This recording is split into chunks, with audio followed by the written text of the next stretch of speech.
welcome. This is Yin Yoga. So we're going to start with a reclining fish pose. And the fish pose, if you are familiar with it, is sort of a back bend. It's almost like a cobra upside down. And I'm going to keep my legs straight. But if you want to do a butterfly with your legs, you could do that as well. So the main thing is you're going to have to get something to build up the upper part of your back. Now for me, I'm just going to use this little black pillow that's about 4 inches deep. So a block would work in place of that. You could put a block right under your shoulder blades, or you can take a blanket. This one is now occupied, but you could take a blanket and kind of roll it up or fold it up so that you have something to go under the length of your back. If you want your head to hang back, which is the more kind of traditional fish shape, then you might just want just to cover the upper part of your back. I like my head supported. It's just not very comfortable for me to hang my neck like that. I don't have a very long neck though. So in fact, it's possible to say that I don't have any neck. It's there somewhere, but in any case. So for people with a longer neck, that might be really comfortable. So you'll figure that part out on your own. I'm gonna put this end of the bolster about like halfway down my rib cage or so, somewhere close to the bottom of my ribs. And again, I'm gonna go for the straighter legs, which makes the back bend feel a little deeper to me. And if I do the butterfly, it's a little bit less. For whatever reason, straightening my legs all the way out just seems to kind of anchor me towards the base, which gives, and it might not be really that different, it just feels different to me. Which is really the only thing I've got to go on, frankly. So we'll hang out like this for about 4 minutes. Oh.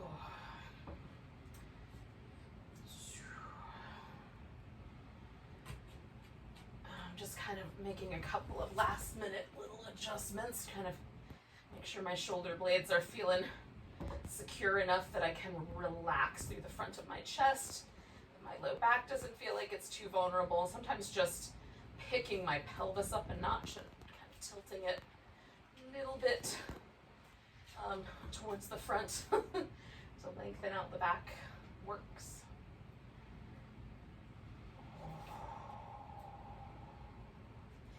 So if I spend a little time Googling or Pinteresting summer yoga poses, what often shows up are back bends. And so I've done a little bit of thinking about this. And back bends are supposed to be sort of uplifting. So yeah, you can decide on your own whether you agree with these ideas or not. But it's something that I'm kind of exploring in myself at this point. It's like if I add some extra kind of these spinal extension shapes into my practice in the summertime, does it make me feel a certain way, or what does it do? I don't like necessarily knowing what it's supposed to do because I can be highly suggestible. But the one quality that they do have for me anyway is they make me feel a little bit lighter of spirit, if that makes any sense. I just feel like a little uplifted. And so that feels sort of like the energy of summer, a kind of upward or outward moving vibe. We're going out into the world a little bit more. We've got more daylight we can hang out with. Oh.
another minute or so.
Let's take 2 more breaths where we are.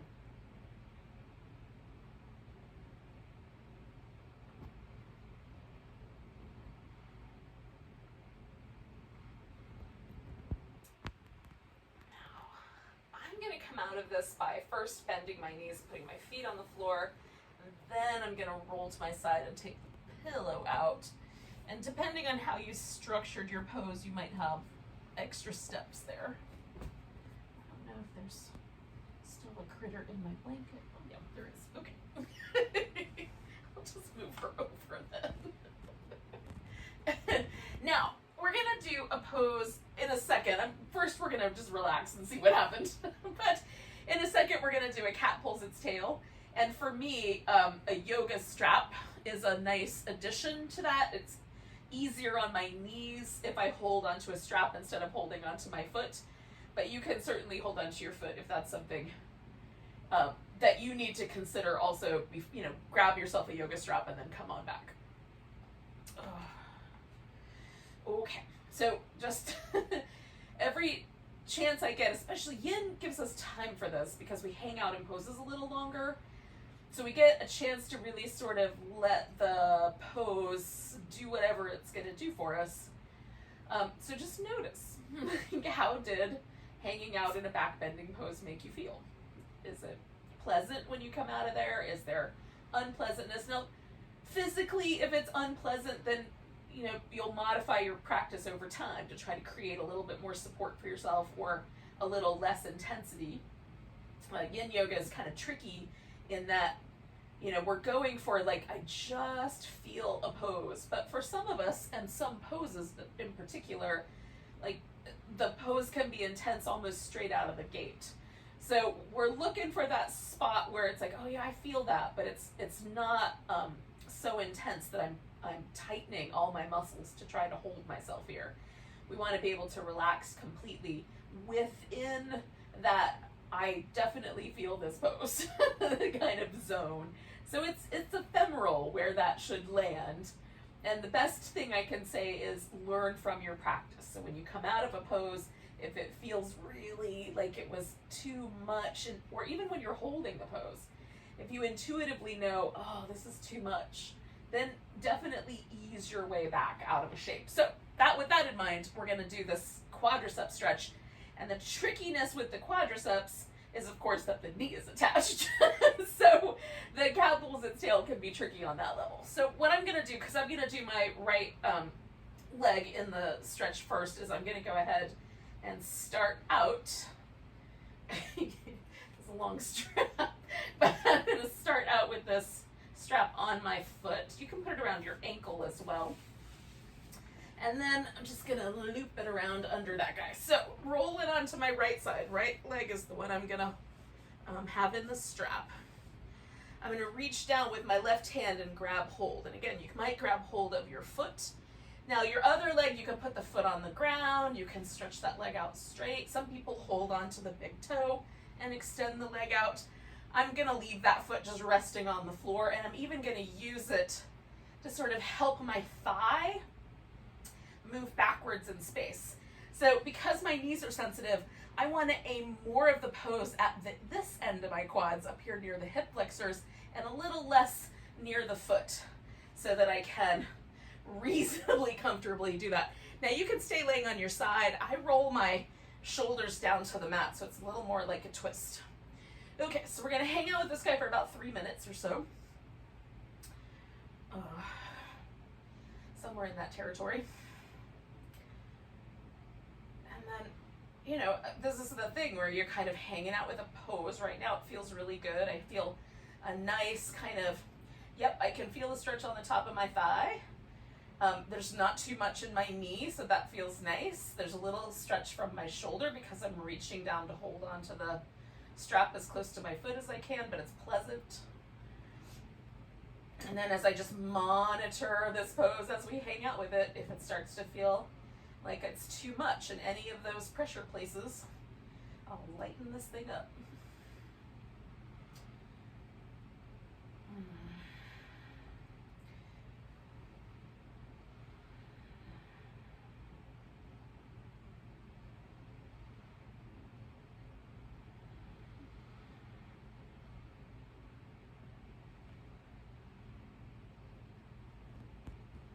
Ways that I can kind of keep track of poses is noticing my breath.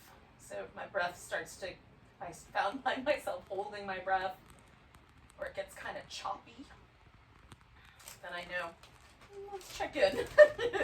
maybe I'm pushing too hard. But if I can keep a kind of deep, rhythmic, smooth breath, a breath that, you know, moves my abdomen but isn't in there's no strain associated with it. It's just naturally wants to be a little deeper. That's what we're going for.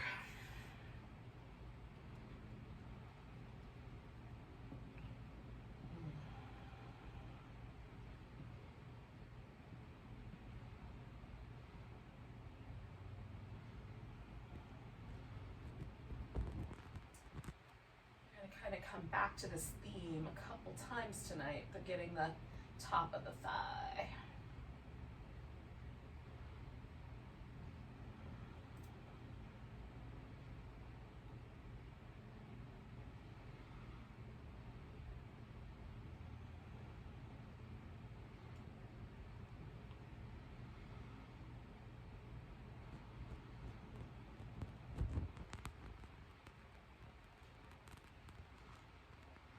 So we're inside of our last minute here.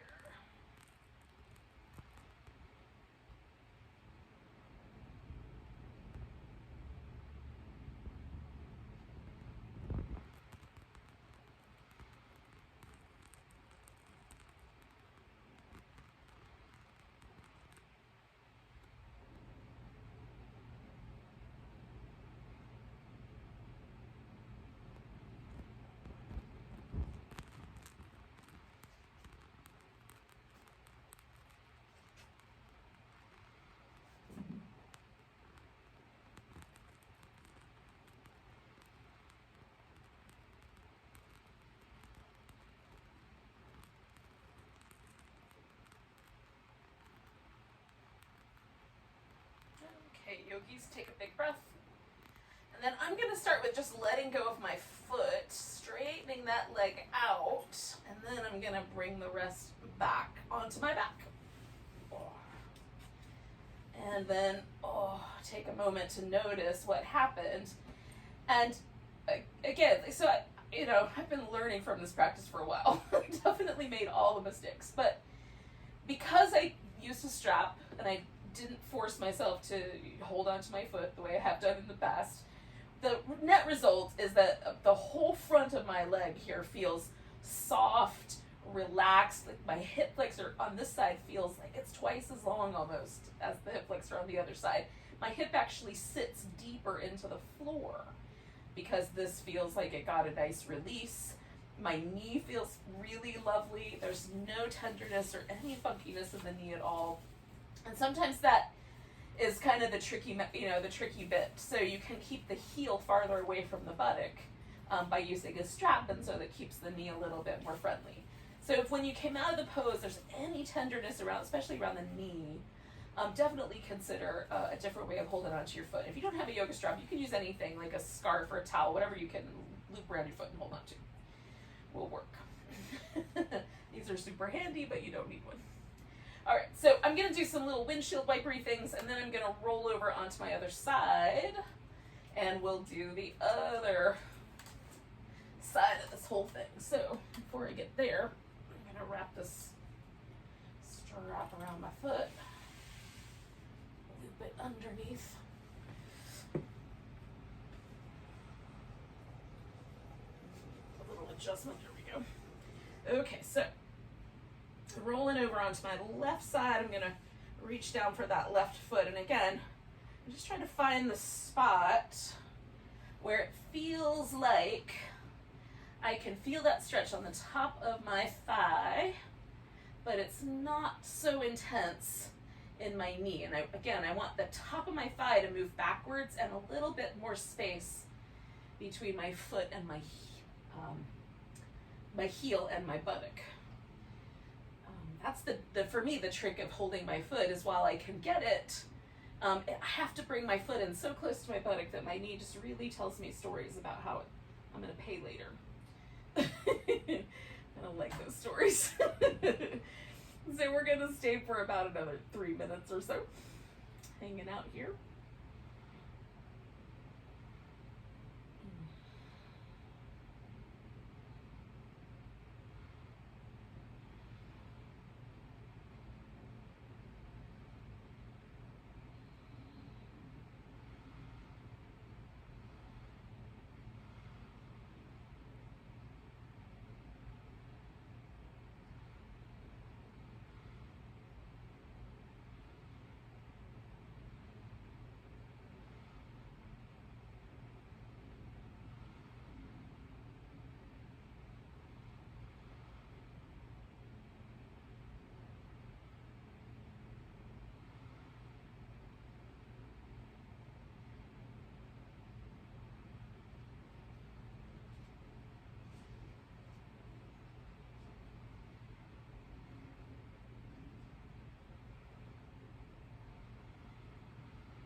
Stay for about another minute.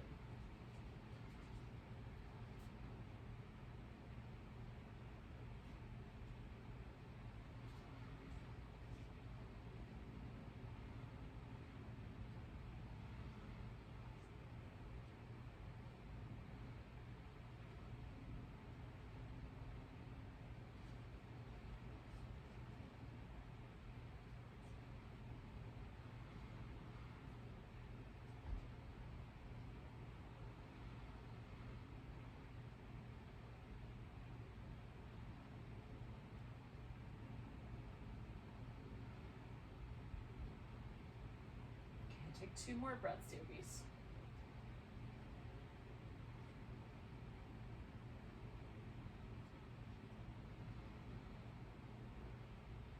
So again, the first thing I'm going to do is let go of the strap,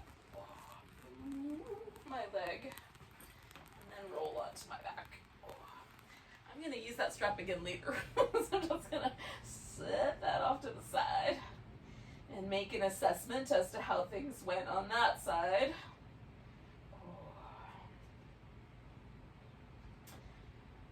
Definitely, I mean, never perfectly symmetrical. There's always like tiny slight differences, but so much more symmetrical than it felt last time. So we're gonna flip over onto our belly for a Sphinx. So if you want to do a couple of other movements in between this and that, you can do that. You could do some little cat tucks and tilts with the back. You can do some downward dog. I'm going to do these windshield wipers and then bring my knees in a little closer and just give my pelvis right across the back of my sacrum. A nice little rock into the floor there. Oh. Now, take whatever time you like. So I'll chat you up about the options here. So the middle option is the Sphinx, where the elbows rest on the floor. And my suggestion is take the elbow a little forward of the shoulder. If the elbows are tucked under the shoulder, there's kind of a collapsing that happens around the shoulders. So if you bring them a little forward, the bones sort of catch each other really nicely, and you can relax a little bit more. And then the elbows slightly closer together than shoulder distance is usually better for me. Second option, a little higher up, would be to do a seal where you plant your palms. I'm trying to get kind of a place where it feels like your back kind of relaxes a little bit. You don't have to, like your shoulders aren't creeping up around your ears. And then the lower down version is the crocodile, where you sort of cross one arm over the other and either rest your chin or your forehead, whatever is more comfortable for your neck. So it's just a little baby back bend. You can also kind of create hybrids of those by putting support underneath your elbows. So if I took a pillow and put it underneath my crocodile, it gets closer to my Sphinx, but maybe just a little bit less, right? So you can create some nice little hybrid poses. Same thing, Sphinx on a pillow gets a little closer to the seal, so maybe that's the exact right spot. So you're just looking for, like, what's the amount of back bendiness, extension in my lower back that feels appropriate for me today. Once you're here, we're going to stay a little while, so we're going to stay for about 2 minutes, because we're going to do kind of a little series of poses together, and this guy will get enough love for our low back within that series. I think. You guys may have other ideas, but you can tell me about that later. Oh, goodness.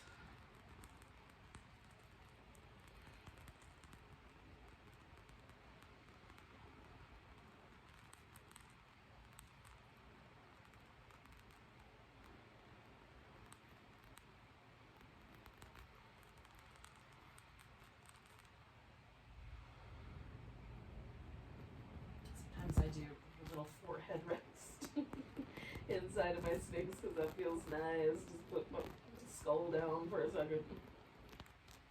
Or the chin. Sometimes that's just right.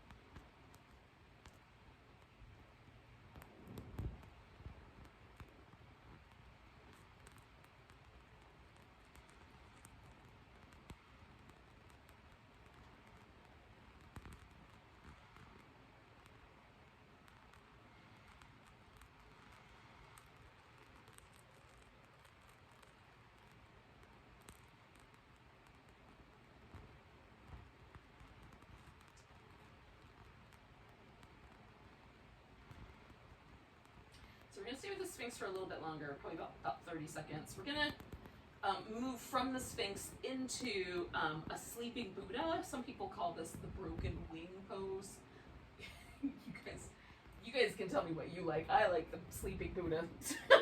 So I'm going to do my right arm first. So I'm going to come out of the Sphinx and stick my right arm out to the side. Now I like my palm face up so that, you know, my fingers, if they want to curl, they can curl, and it just feels like there's a little less pressure than if I put my palm down, but you may like it the other way. I also tend to bend my elbow slightly. Again, that just is the way my skeleton is put together. That feels nicer.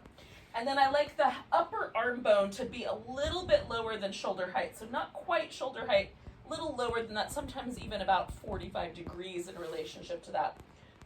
You know, I'm going to feel this out as I go. So I've got my arm sticking out. I'm going to take this left leg up and over, and then I'm going to make some adjustments. I like a pillow for my head. Some people don't mind their head resting on the floor here. I use a pillow. Now, This back leg, this leg I took over, you can have that foot resting on the floor, sort of like we did with the cat pulls its tail. I like mine extended out because it just sort of helps hold me in place. So I'm right now gonna just make slight adjustments to my arm. So I've sort of stretched it back a little bit more and down slightly and bent at the elbow. So that now all of the pressure of this pose is on the front of my shoulder right here. It's not in my elbow, it's not in my neck. It's right at that front of my shoulder, and that's where I want the pressure. Hence, I think why they call it broken wing. Although to me, it's like repairing wing, adding wings. Broken seems like the wrong, the wrong qualifying word. The qualifying is much more pleasant than that. Although maybe Sleeping Buddha doesn't quite capture it either. So we're just gonna hang out here for about 2 minutes, about the same amount of time we hung out with our Sphinx. Oh.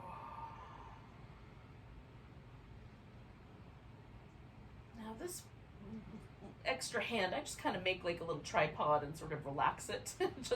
It kind of, again, it sort of helps hold me in place so I don't have to work to do that. You can also wrap that guy around behind your back if you want to. Some people have the openness, like enough mobility in their shoulders, they can actually clasp their hands together. That is definitely not available to me. But if it's available to you, you can do that. You know, like the issue would be that your hands have to be so close to your hip that you don't really get the stretch in the right spot. But you decide based on how it feels. Which methodology of wingness you want to create.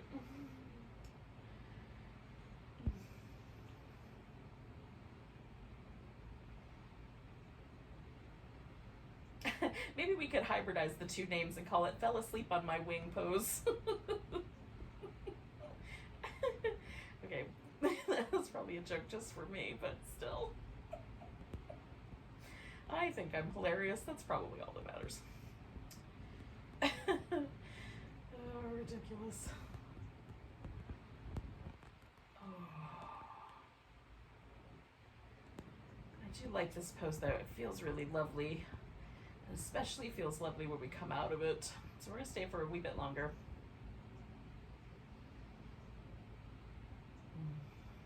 About 2 more breaths.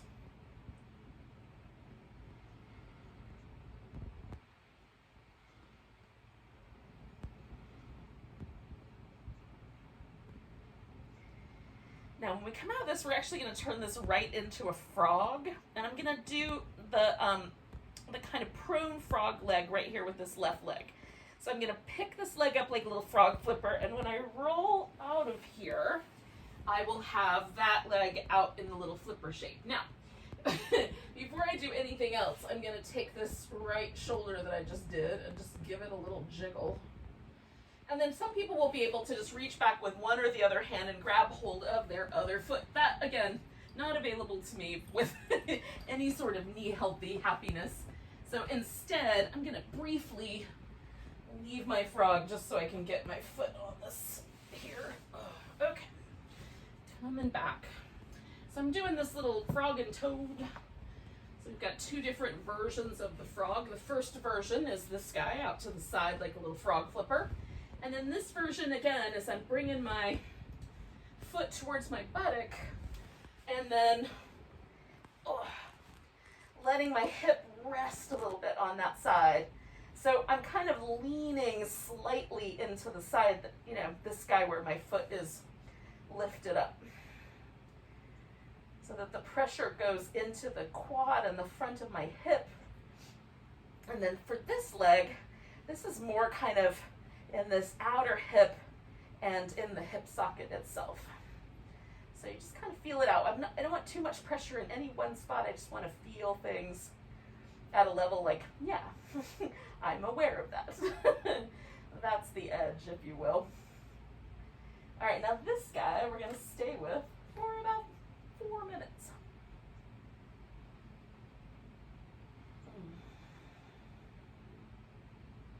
Now I put this pillow here. Forgot to into this part of it so that I can do a kind of a crocodile with my upper back. But you can prop up on your elbows and hold the Sphinx again if you like. I think it's more comfy with a pillow though, yogis, to be frank.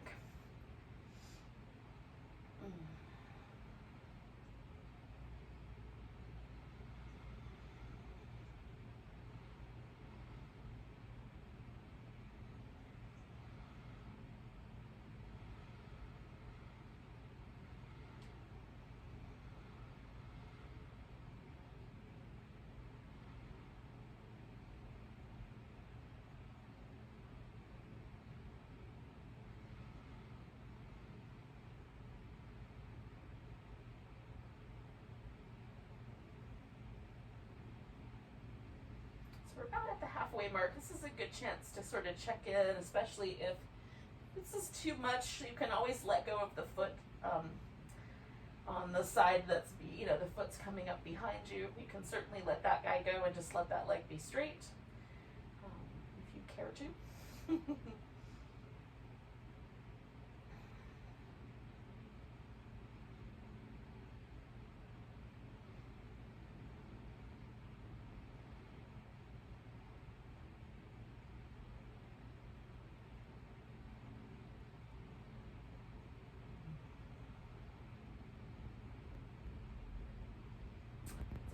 So any pose with yin, we want to stay for at least 2 minutes, because that 2 minutes, somewhere between 90 seconds and 120 seconds, a minute and a half to 2 minutes, is really where, like, we have to get to that point for the magical things to happen. The nervous system to relax first, and two, that we get this sort of hydrating mechanism that seems to create a little bit more slip between the muscles themselves, in the myofascia that lives between the muscles, and then in the superficial fascia that lives over the muscle, between the skin and the muscle.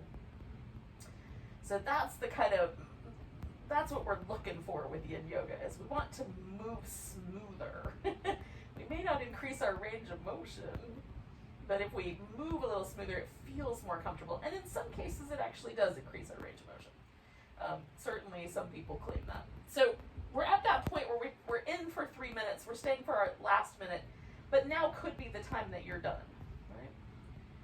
And as we do these next few poses where we hang out with them a little bit longer, we're going to do the other side of this guy, but the next 2 poses after this, again, you might decide, oh, I'm done at that 3 minute mark. So we're going to take a nice deep breath here, and then we're going to let this pose go. So first I'm going to let go of the foot that's lifted, and then I'm going to roll into that hip and take this leg out. And before I do the other side of my wing here, I'm going to just pause for a second and feel.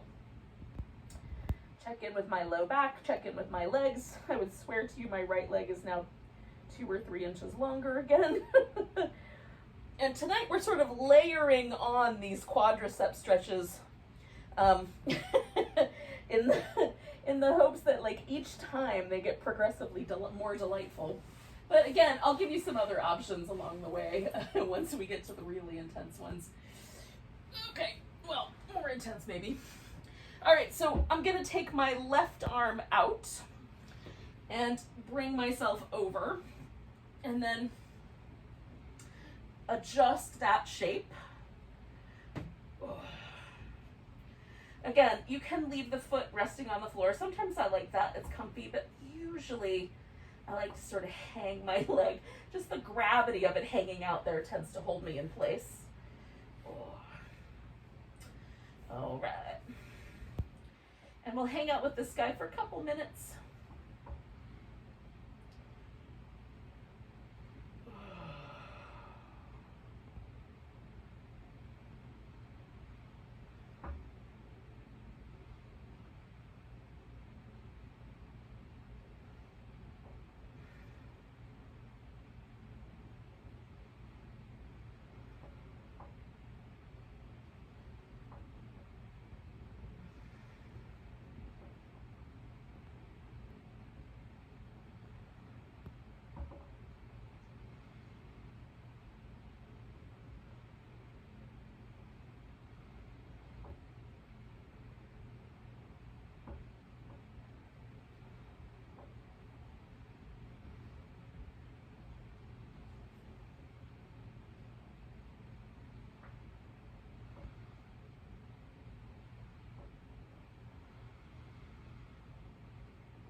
Take about 2 more breaths here, yogis.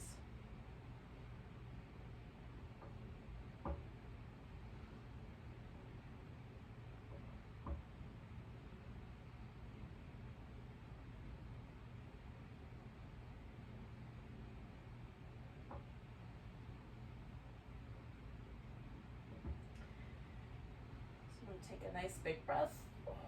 Come on out of there.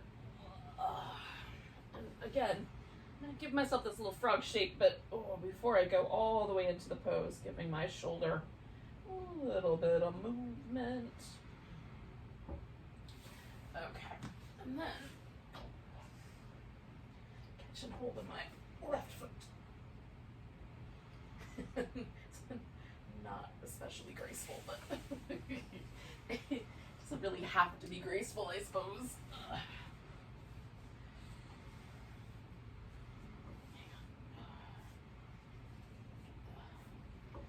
Buckle on the other side. Okay. Alright, Yogi, so we're going to hang with this guy for a bit. And again, you decide on how much is the right amount of muchness for each. And I'm kind of leaning into this left leg where the foot's coming up behind me.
Mostly what I'm trying to do while I'm here is just relax deeper and deeper and deeper. And kind of let go of yet another layer of muscle tension that I carry around with me all the time, just for funsies, apparently. And I get my nervous system to just let go a tiny bit more.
We're going to stay for 1 more minute, yogis. And again, this might be that moment that for you is the good time to come up.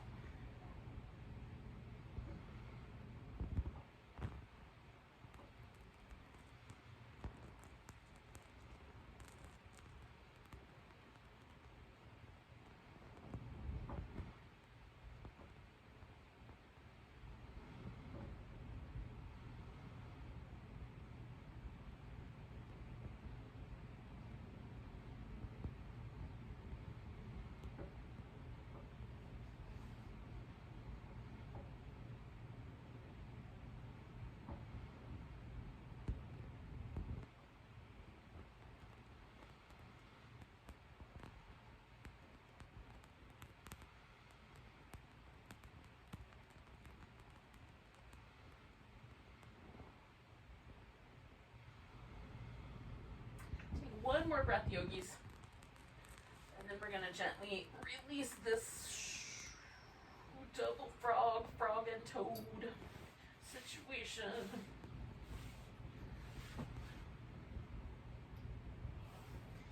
Again, I'm just gonna take a moment to notice that.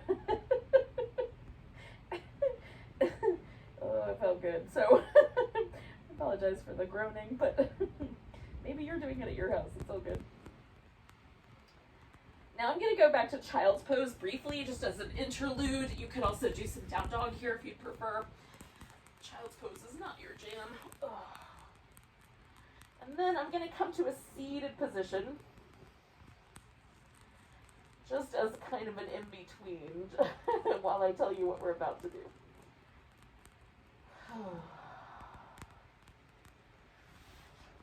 Okay. So one more time, we're going to kind of do the top of the thigh. And you can have two choices. So I'm going to do a half saddle, which is sort of like the hero pose, but only on one side. Again, my heel doesn't get all the way up to the side of my hip, so I'll kind of lean a little sideways. If your foot comes up and lands like right in there, snuggles right into the side of your hip, you'll wind up laying more directly back. I'm going to use a bunch of pillows and some very soft things underneath my shin bone and stuff like that. So if you don't want to do the half saddle, maybe that one's just more than you can stand, you can substitute a lunge. So a low lunge in that spot instead. So pick one of those two, and then that's what we're going to go after. Now I'm going to switch over to my right leg, because that was the one I did first on the last two options. And I'm going to take this blanket, and this, like my ankle's going to go, my top of my foot's going to go right over the edge of the blanket, and then I have a nice pad for my shin. So I'm going to do my right leg on top of there. I don't know if you can see it, but like my knees up here and my foot's back here kind of behind me. And then I'm going to lay backwards. I'm going to use a couple of pillows to do that. Oh. Okay, so now I've got the most intensity on the top of my thigh, for me anyway, that's available here. Snuggle slightly further forward. And I'm sort of leaning a little to the side so I can line my hip up with my knee. That way everything's even across the front of my knee and the front of my thigh. If your butt, again, if your foot kind of nestles right into the side here, if your knee joint has that range of motion, then you'll feel much more comfortable just kind of going straight back. And again, you're here now, right? Whatever pose you chose. And if you realize, this is way too much, then do a low lunge. And if low lunge is too much, then pick a pose you do like. We're going to do the swan / pigeon after this. It has both names. So hopefully that gives you some notion of what might be a bit appropriate. Now, so you can set your head up so it's got a nice place to relax. I have this other pillow here, so when I get sick of holding my head with my hand, I will use the pillow. Right now it feels pretty good. So this is a pose we're going to stay in for about 4 minutes, and then the next one will stay in for about 4 minutes, and we'll do the other side.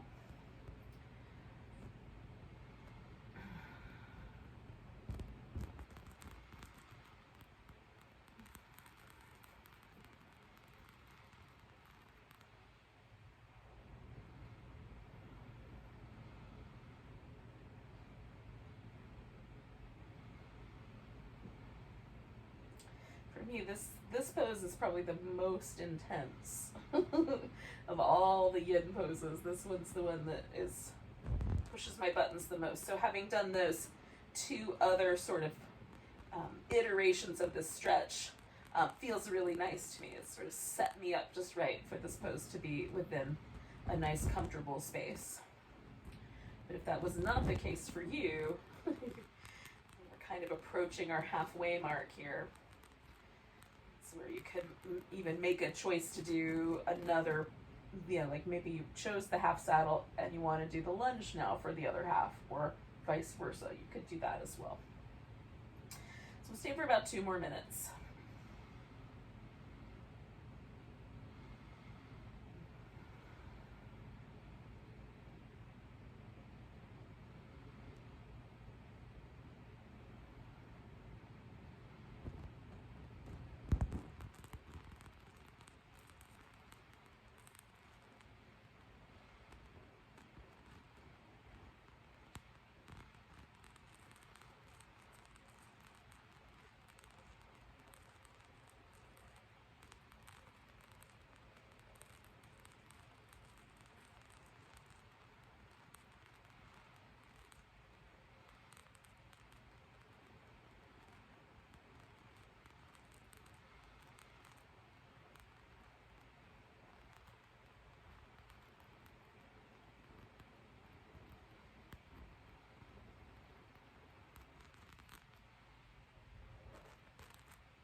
Now, in a second, we're gonna in a few seconds, we're gonna switch into the other pose. This leg that's long in front of me right now, this left leg, that's the one that I'm gonna make into my front swan leg.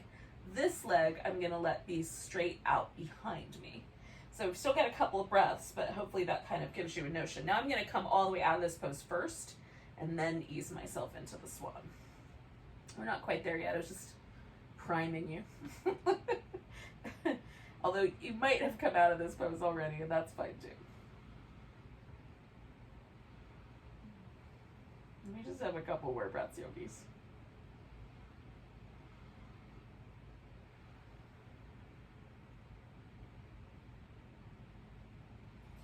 All right, now to come out of here, I'm gonna slide both my thighs together and hold them tight, and then I'm gonna roll to my side, so now my leg's all the way off the ground, and straighten up my knee.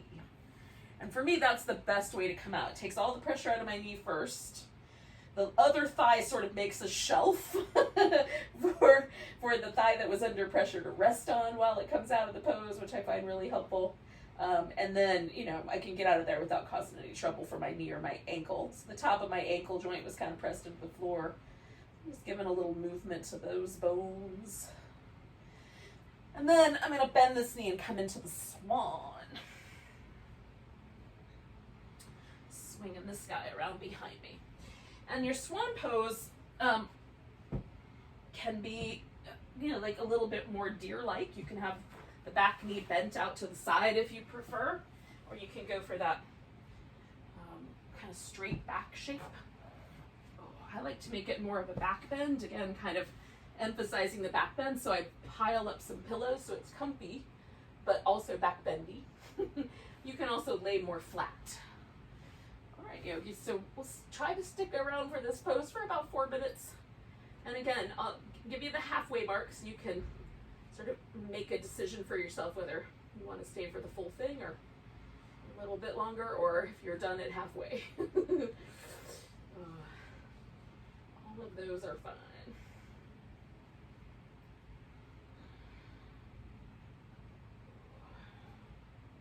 In this pose, you could, if this one's just too intense, you could flip this guy upside down and just bring the legs into the same position.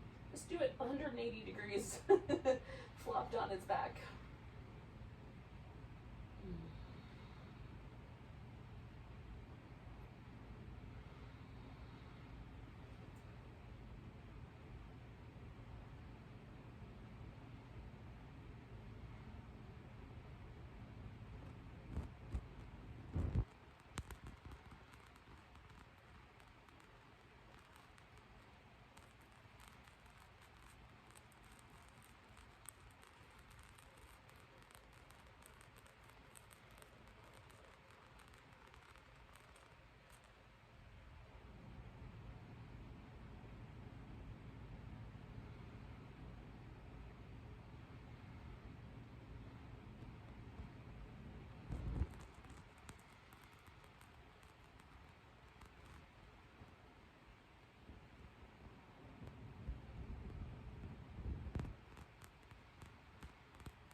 about halfway through, yogis.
We're inside of this last minute here, yogis.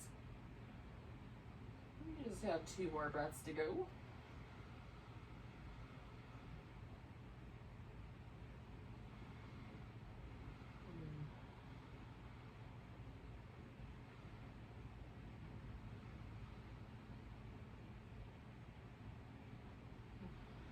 All right, so I'm gonna lean into my left hip, which is the one up front. And I'm gonna bring my right leg all the way around, and we're not gonna go right into the other side. I'm gonna give myself a moment here, kind of let everything soften out. Whew. And then check in and see if everything feels okay. You can lie down on your back, or I like to just do some really gentle rhythmic movement. It feels nice. And I'll sort of set myself up, make sure that I'm ready for the other side, even though I'm not going to go there right away. Ooh.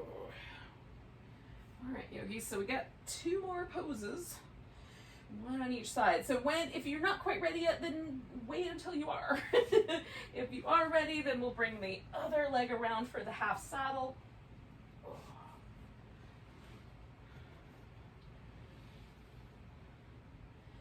Again, I'm going to kind of lean a little bit off to my side. I'm going to plant her over here a little closer. Hold on. I'm going to need the clock. Definitely not going to see it from back there. Okay. So we'll stay with this guy for a bit.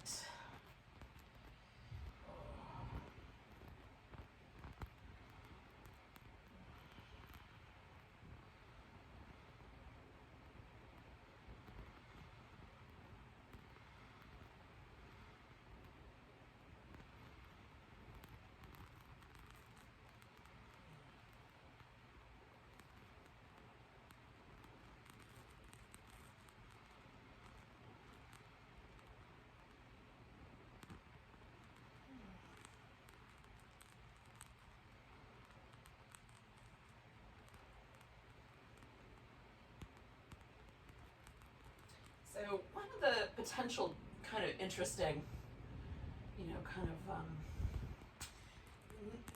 potential correlations, if that's the right word, between the sort of notion of back bends being sort of summery poses, or poses that are useful in the summer.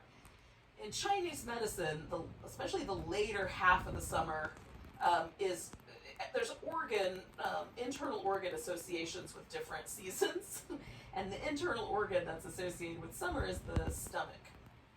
I guess, you can definitely make an interesting argument for, late summer especially is the time where we're getting, all of the fruits and vegetables, and, there's a whole bounty of produce. You know, most people's gardens are kind of reaching maturity at this time of year. So that's the time we're really focused on nourishing ourselves as best we can with as much fresh produce and other things as possible. And so maybe there's some notion there, but the stomach meridian runs up the front of the thigh and through the front of the hip flexor, and then it kind of disappears into the body. So there's not a surface point for it. It kind of re-emerges and wraps itself up the neck and around the mouth. So this notion of back bends being for summer poses may sort of, slightly mirror that notion in Chinese medicine, or traditional Chinese medicine, as the case may be. But so that's kind of what I was working with tonight. Is these two notions. One is sort of this notion of balancing this front part of the body, or putting some of the emphasis there, and then this notion of sort of back bends, creating a certain sense of uplift or of lightening, sort of creating that this notion of sort of, I can kick back and be on vacation, kind of. So we're about halfway through here, yogis, if that's helpful. Helpful info for you. I'm gonna see if I can support my head with this pillow. Oh yeah, that's nice. Okay, for the second half here.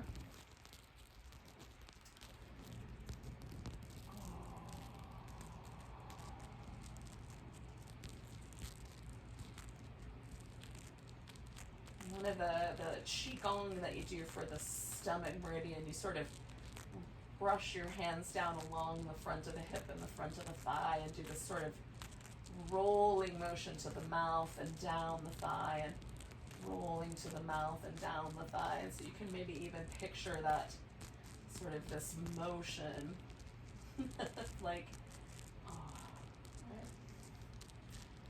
and then relaxing the tissue, like the lips, the kind of the jaw to a degree, but mostly sort of the, this kind of muscles that it takes to purse our lips, just relaxing all of those muscles. All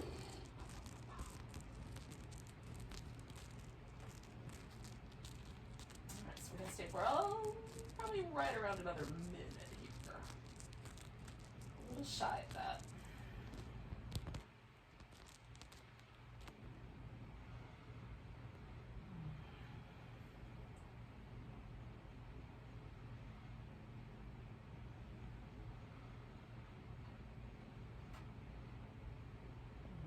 Take a nice deep breath, yogis.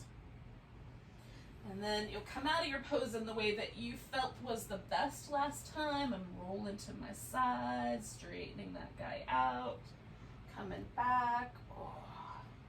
Taking a moment just to let it unwind before I do my swan. I like the name swan maybe a little more than pigeon pose. I mean, it sort of evokes the swan for me, this kind of placid, bird, with the upper body can be almost like the way the neck sort of rises up, and hangs out. It looks super placid floating on the water. But underneath the water, the swan's little legs are going like crazy. Sort of, the pose is sort of like that, like your butt cheek is quite intense. The rest of the pose looks really serene. So to me, it makes more sense to call it a swan than it does to call it a pigeon. Although, I'm sure there are some correlations. And in reality, it's very more likely named after an incarnation of Vishnu. So many of the poses are. All right, so my right leg is now going to be my swan leg / pigeon leg. So I'm going to swing the left one back around, and we'll be with this guy again for around 4 minutes or so. Somewhere in that neighborhood. You might decide less or even more if you are feeling it.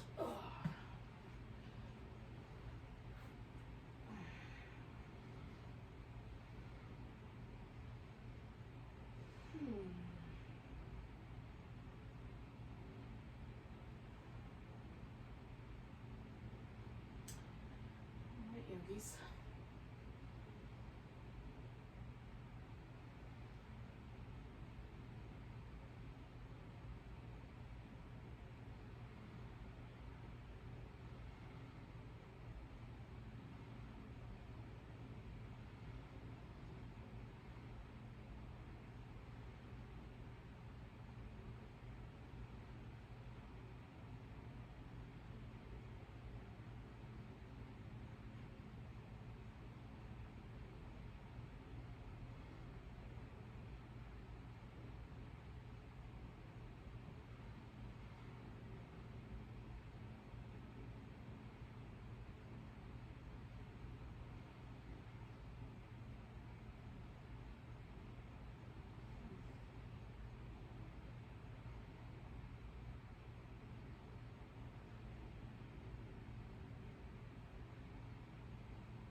Halfway through here, yogis.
As we kind of hang out for the last minute or so here.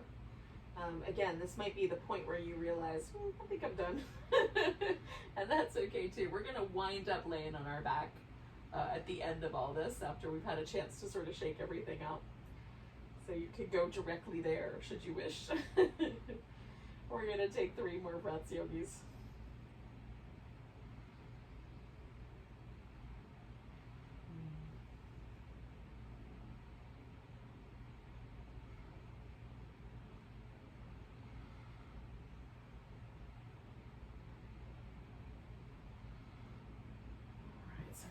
Lean into my front leg hip here, bring my back leg around, and then slide all the bits out.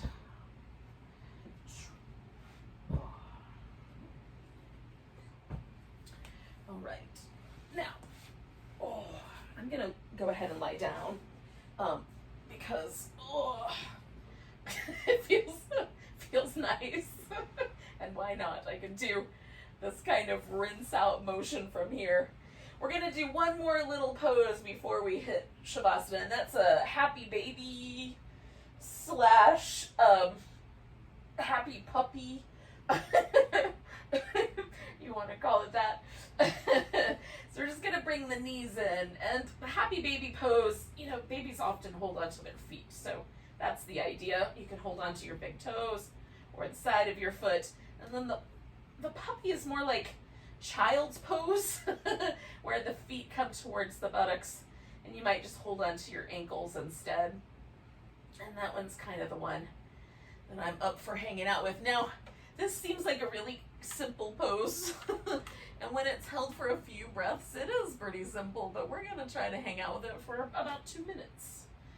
Maybe it'll be just around 1 minute and 3/4. We'll see. We'll see how long we want it to be. Oh. If you decide you're done before we get there, you just go into Shavasana. That's the next shape after this.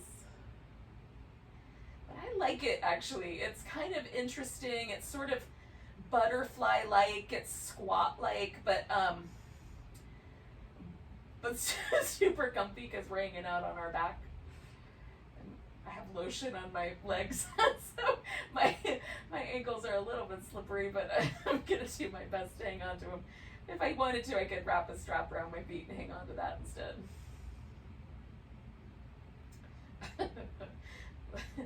Mind myself not to do lotion when I'm going to do the happy puppy pose.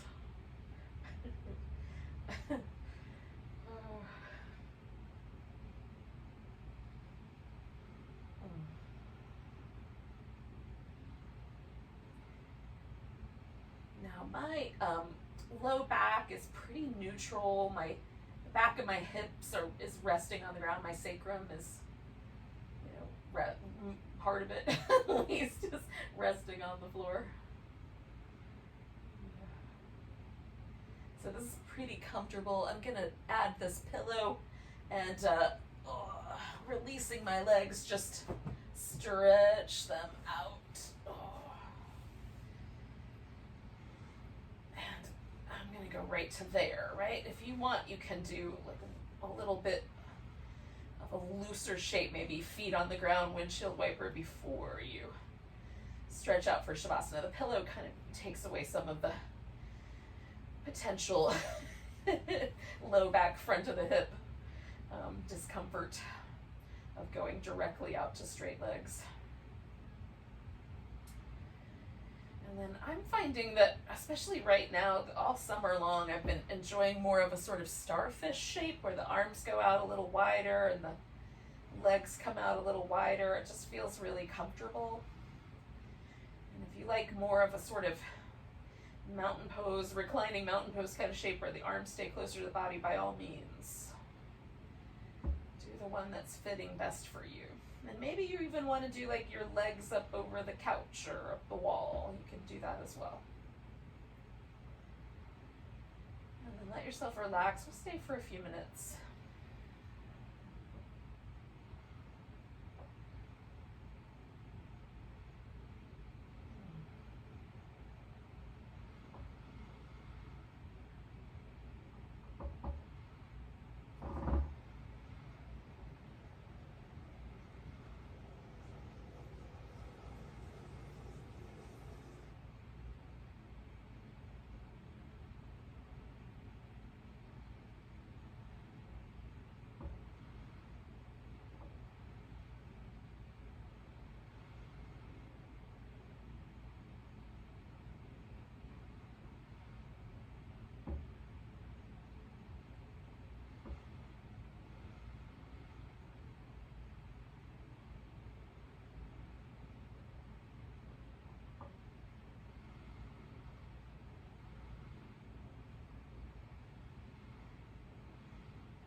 Please don't move yet, but just become aware of your breath again.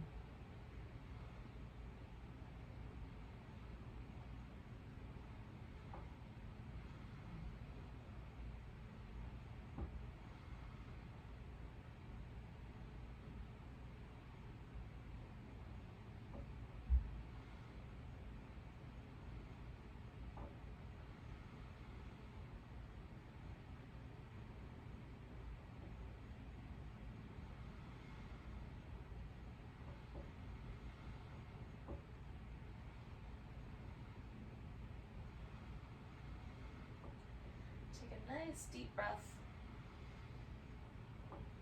Let go with a sigh. You can wiggle and stretch and move around. We're going to join back up in a seated position to say good night to each other, virtually and or live. Thanks so much for joining me for some yin yoga. Take a big breath. And a sigh. Namaste, everyone.